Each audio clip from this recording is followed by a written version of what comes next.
અને અમારો આ સમાજ કોઠામાં પડેલો, કોઠા ભુજ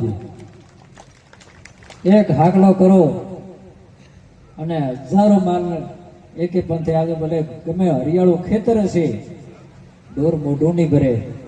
આની કોઈ પાઠશાળા નથી, આ એક પ્રેમ હોય તો સજ્જનો ખૂબ ખૂબ આનંદ કેવરાય આ પરિવારને કે એમના ઠેઠ હેમરાજ બાપાથી કરીને આજ તક અત્યારથી ચોથી પેઢી એમને આગળ આમાં પવિત્ર કામ થતા રહ્યા. આમાં કેવા પવિત્ર સંતો, પૂજ્ય પંડિતો, બહેનો, કુંવાસીઓ, તમારા જેવા સજ્જનો કેટલા આવીને અને એના માટે પક્ષીઓની સેવા, પક્ષી ઘર બનાવ્યું, ગૌ માતાને ગ્રાસ આલે, એટલે એમના પુણ્યનો પ્રતાપ, આ સુખી સંપન્ન પુણ્યનો પ્રતાપ. જો પુણ્ય છે ને ત્યાં આદિ વ્યાધિ ઉપાધિ આવતી નથી. પુણ્ય સગળો હોત હે, પાપે આગળો હોય. પુણ્ય વગરના પ્રાણી સુખી દીઠા ન કોઈ. જેને આગળ પુણ્ય નથી એ કોઈ આવનાર પેઢી સુખી નથી થતી. તો દુઃખી કેમ કે પૂર્વ સુકૃત કીધું નહીં. આપણી વચ્ચે ગણપતલાલ ભુવાજી પણ પધાર્યા. પધારો. જય માતાજીની. ભૂરિયાથી ભુવાજી પધાર્યા. દરેક મંત્રથી આપનું સ્વાગત. તો પૂર્વે સુકૃત કીધો નહીં, આ ભવે ન થાય, ભાવે ભયંકર તેનો સંશય નહીં જરાય. પ્રેમે વાવે આકડા કેરી ના ઈચ્છનારી, કરી ગુરો ઈચ્છે ભલાય તો મૂર્ખના સદા. સજ્જનો આ પ્રસંગ પરમાત્મા ગોગ મારાતા હું ને આલે, પણ એમને આ પૂર્વ જન્મનો કોઈ પુણ્ય હશે તો આવી એમને આગળ મૂલ્ય સંપત્તિ આવે અને સંપત્તિનો સદુપયોગ થાય.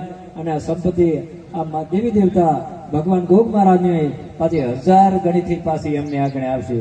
એટલે આપ સૌને કહું કે ખૂબ દિલમાં દયા ભાવ રાખજો, કરુણા રાખજો. કદાચ એવો સમય તાળા પીરસવાનો કોઈ અતિથિ આવી જાય તો આપણે કે હાજે જમી લીધો, પણ એનો ઉદરપૂર્તિ કરાવજો. અન્ન જેવું કોઈ મોટું દાન નથી, વિદ્યા જેવું કોઈ મોટું દાન નથી. અને મારા ભાઈઓને એક વિનંતી કે થોડું સમય સાથે ચાલી આપણે આવનાર બાળકને થોડુંક ભણાવજો જરૂર. ભણ્યા સિવાય હવે ઉદ્ધાર નથી. આપણે માલધારીના સંતાન છીએ, પણ હવે વગડા રોડ આવી ગયા. આમ રોડ ઉપર માલ લઈને માલધારી ખરેખર હું બાળોને માલધારીનો દીકરો જતો હોય ને, જ્યાં એપા પહોંચી 50 100 માલ હોય, હું એમની પરમ તપસ્યા ગણું છું. ભલે એમની રોજી રોટી હશે, પણ કેટલા વગડા રોડ આવી ગયા, ઝાડકા લાગેલા હતા, ક્યાં જગ્યા નથી. પણ આ હજારો જીવોનું પાલન એક માણસ કરતો, ખરો તડકો માથે ઉભો. તો હવે આપણે સમય સાથે જાગવું પડશે. દરેકને અપીલ કે આપણું બાળક ખૂબ શિક્ષિત બને અને દરેક સમાજ અત્યારે ઉત્તરની સાથે આપણે પણ ચાલીએ અને આપણે ઘરે આપણે પશુપાલન માલધાર પણ રાખીએ. આવી નમ્ર વિનંતી. અને બીજું હમણાં આપણા શ્રવણાથી બાપજી વાત કરી, વ્યસન રાજસ્થાનનો કોઈ બે રીતે આ પાલ્યા નતા રહેતા. રાજસ્થાન વાળા ડોડો અને અફીણમાં પણ સરકારે એવી તૈયારી કરી, કોઈને કોઈ કેવું નથી પડે, જાણે ગોળ દીધો સાહેબ, ફટોફટ બંધ થઈ ગયું.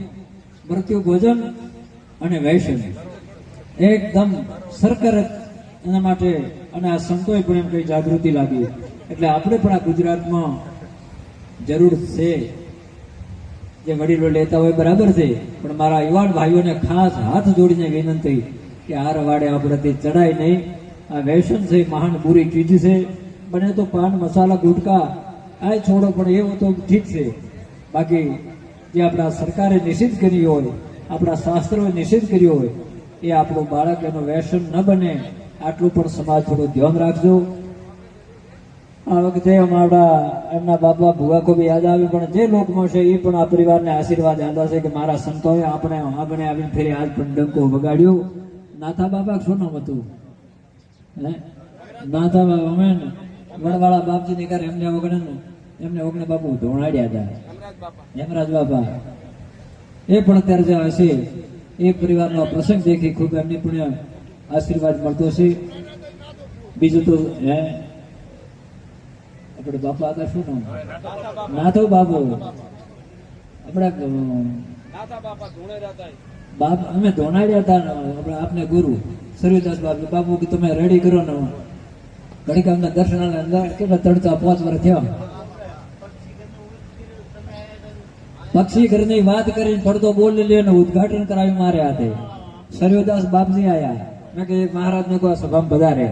ખરેખર એવો આનંદ આવ્યો કે કેટલો શ્રદ્ધા અને સજનો દેવ કયો છે, જ્યાં શ્રદ્ધા છે અહીંયા દેવ છે, બાકી વિધિ વિધાન તો છે જ, પણ જે વિધિ વિધાનથી ના આવે એ શ્રદ્ધાથી આવે. આ આપણા એક આટલી 5 ઈંટો મૂકી હોય, એક શ્રીફળ મૂક્યો હોય, અહીંયા હાકલ પડતી હોય. આ શ્રદ્ધાનો વિષય અને આ સમાજ શ્રદ્ધાથી જીવનારો. અને ગીતાજીમાં પણ ભગવાને એ જ કીધું કે હે અર્જુન, શ્રદ્ધા વિના હોમાયેલું હવન, અપાયેલું દાન, તપાયેલું તપ કોઈની મને કાર્ય થતું નથી. અને જે આ શ્રદ્ધાથી થાય એ ન થારતા અહીંયા ભગવાનમાં ભગવતી જગદંબા રૂપે દેવી દેવતાઓ પ્રગટ થાય. તો ખૂબ ખૂબ અહીંયા આપણે આવવાનો મોકો, અને એમાં અહીંયા પૂજ્ય સંતોનું દર્શન થયા, ધર્મપ્રેમી જનતાનો દર્શન. આપ સૌને આ પરિવારને ભગવાન અંદરના ભંડાર ભરે, સુખ સમૃદ્ધિ વધે, પરિવાર આગળ વધે, અને મહારાજ એમને પાલે તો છે જ, અને આગળ ભવિષ્ય પણ એમનો વેણી વાતો કરે અને એમને આગળથી એમનું જીવન મંગલ બનાવે. આખું 72 પેઢીઓમાંથી ગુણ ગ્રહણ કરે અને દરેક સમાજનો ઉદ્ધાર થાય. એવો ભોગ મહારાજના ચરણોમાં મારી પ્રાર્થના, સંતોના ચરણોમાં મારી પ્રાર્થના, પૂજ્ય પંડિતોના ચરણોમાં મારી પ્રાર્થના. જય ગોવિંદ, જય ગોપાલ. બોલો વિહોતર સમાજ કી, વડવાળા દેવ કી. પરમ પૂજ્ય